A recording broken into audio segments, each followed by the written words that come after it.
សំបីតែអ្នកក៏ទៅចោលខ្ញុំទំហំនៃការជឿចាប់ប្រែធំទៅជាគុណនឹងដប់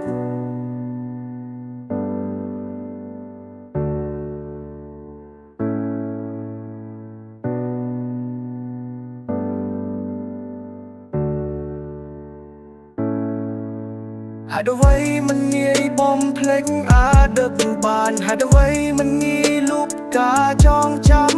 ហេតុអ្វីបេះដូងយើងនៅខាងស្ដាំហើយខាងឆ្វេងចំហតទេស្អាត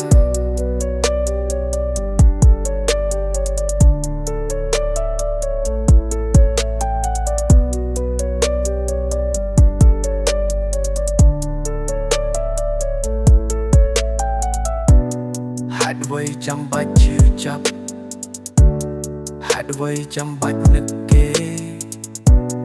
នឹកមនុស្សម្នាក់ដែលធ្លាប់ក្បែរនឹកមនុស្សដែលធ្លាប់ស្ដាប់ខ្ញុំយំស្រែកពីមុនធ្លាប់យំឡើងអស់ទឹកភ្នែកធ្លាប់ស្រែកសួរមេមិនអាចធ្វើបាបខ្ញុំពេលនោះមានអ្នកនៅក្បែរទំហំការយំត្រឹមតែគុណនឹង2នឹង3តែឥឡូវសំបីតែអ្នកក៏ទៅចោលខ្ញុំទំហំនៃការជឿចាប់ប្រែធំទៅជាគុណនឹង10អ្នកថាខ្ញុំគង់តែភ្លេចអ្នកទេសុំគុំតន់បងខំចំអ្នកណាគេចង់ស្រែកយំបែបនេះ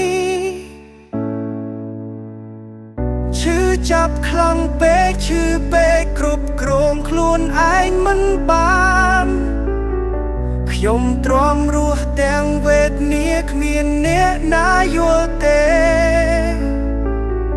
ឈឺចាប់យូរពេកខ្លាំងពេកខួរក្បាលប្រែមិនសូវល្អ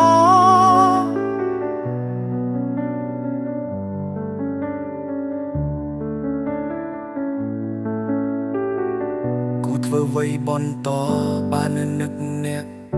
មិនទាន់ទម្លាប់រស់មិនអ្នកឯងបានទេអ្នកណាជួយខ្ញុំបានទេនាំរូបគេមកវិញមក